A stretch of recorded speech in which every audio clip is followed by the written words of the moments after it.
Hi guys, welcome back to my channel. I'm glad that you found us here on YouTube and have joined our tribe of survivors. And it is Super Bowl Sunday today, and I will be watching the game later, but I wanted to get a video out for you guys. And this is about not really just disarming the narcissist, but derailing them.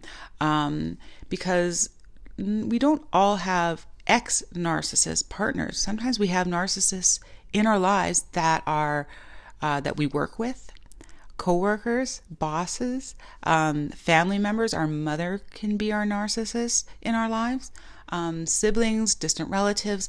So when we have narcissists in our lives that we have to deal with, we need the tools to be able to handle them.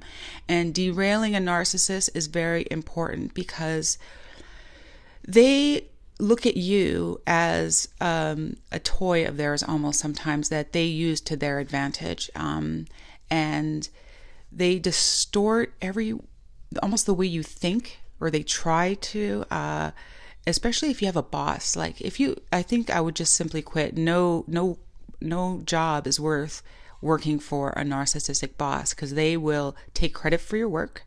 They will play you down to other your fellow coworkers or other management that you're incompetent, even though they know you are. They'll say one thing to you, to your face, and a different thing to someone else. I think it would just be a horrible scenario. But when you have them, say, as an ex-partner that you have kids with, or someone that you still always have to deal with. So a narcissist is never authentic, okay? So they're exhausted all the time because they cannot be authentic. And they don't like that you can be you. That's something that they almost secretly despise about everyone else, is that everyone else gets to be them. And they don't get to be themselves. They have to pretend to be someone else just to function in society. So when you are partnered with a narcissist, the thing that they start doing is distorting your way of thinking. You know, if you have an opinion about something, they're going to somehow convince you that that opinion is wrong and you're wrong to think like that. And the thing is, even if they agree with how you think originally, they'll disagree with it. They'll get you to second guess yourself about whatever topic. And the thing is, and then they'll switch sides on you to confuse you further. And so it's very, you feel like sometimes you're losing your mind when you're dealing with a narcissist. And the thing is, they almost groom you to filter all your decision making, to play them as a factor in your decisions. And this is really damaging.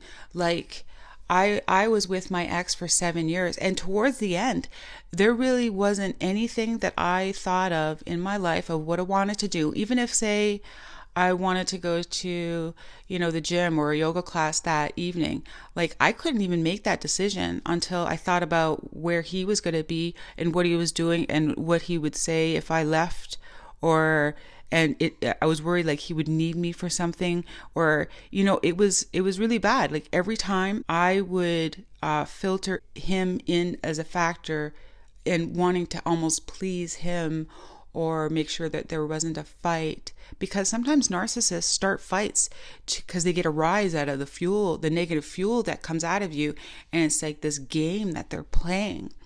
So when you're dealing with a narcissist, and to just completely derail them, is for you to be authentic to yourself. You be you. And the way you do that is to own any decision that you make, because this is your decision. You know who you are. You know how to be an authentic you. So when you make a decision, the decision is yours. Now, this really disturbs the narcissist because they don't understand authentic self. They mirror other people. They have to pretend they're someone else all the time because they know how ugly they are. They can't function without themselves, so they just draw energy and suck everything from everyone around them. So for them to see someone and to see you make any decision that you want and authentically want it and know why you want it and are sure in your decision and own it, well, that just throws the narcissist completely off. And they really don't know how to handle that. So what they're going to do is they're going to almost try to start a fight or try to make you second guess yourself. But if you own whatever decision, like they are powerless. And that's what really freaks them out almost. They will almost have to just walk away from it because their tools in their arsenal, it just won't work on you when you own any decision. And of course, that's going to really help, I think, a lot of people that have the narcissist in their lives that they have to deal with. Like if you have an ex with kids, and if you're going to make a decision about your kids to the narcissist, if you really own it, you can't defend your decision, you own your decision. And that's something that they can't fight. Like they're going to try to get you to, justify whatever it is that you're doing or thinking as a way to control you further, to distort your feelings, to gaslight you, all these things, try to make you think a different way so they can control you more. But they're just so defenseless when you're authentic. And that's the only way to handle when you have to deal with the narcissist. And I felt this at the very end of my relationship because I was giving to them all the time.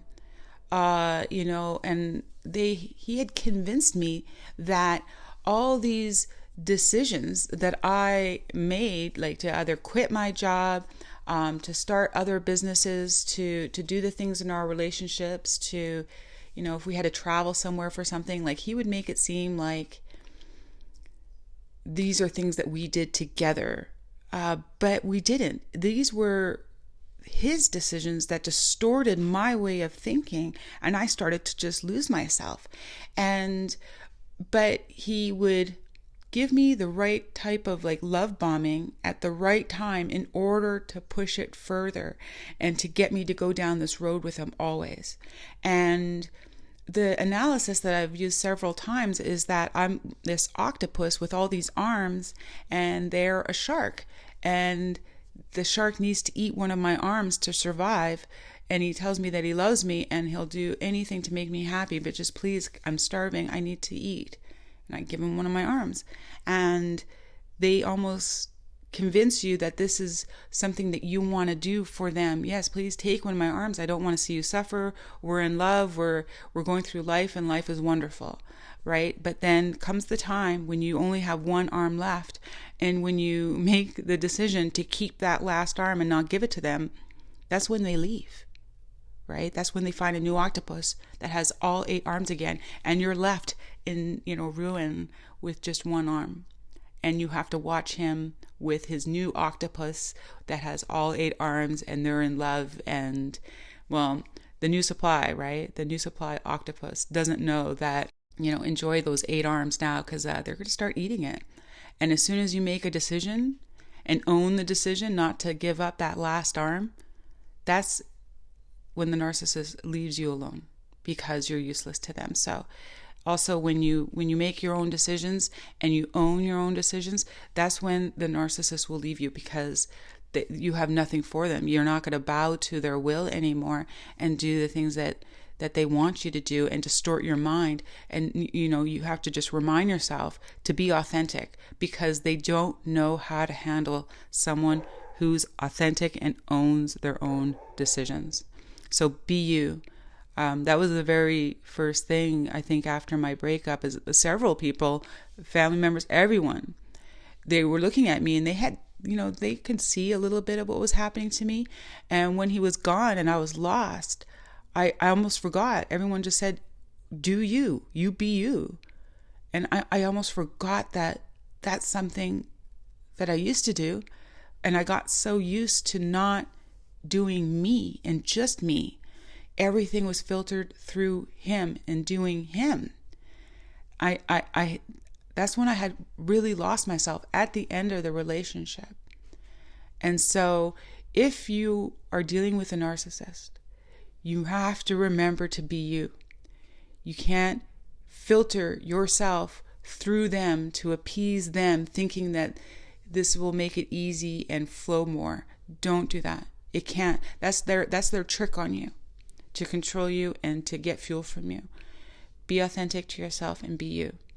And it's something that I had to almost learn how to be me all over again after my divorce. I totally forgot that I can be myself again, and my decisions are all going to be for me. And I almost had to relearn how to make a decision and think with only factoring myself. And because it had been so long since I've done that. And guys, it really feels good when you can do that. When you are dealing with a narcissist and all of a sudden you make a decision that's yours, that you know is right, it feels good to you, it feels right to you, you don't even want to defend it because there's no need, because this is your true self. It feels really good. And it will feel really good if you see the narcissist unable to sway you or control you in just that simple decision. And I promise you guys, it's like a huge giant leap in the right direction for your healing and for dealing with a narcissist. So thank you guys so much for listening. I hope you guys enjoy the game later on, or if you've already watched it, because it is Super Bowl Sunday. And I really appreciate all of you. Please share, like, and subscribe. And I'm glad that you found us here and have joined our tribe, as we are all survivors, Post Narcissist.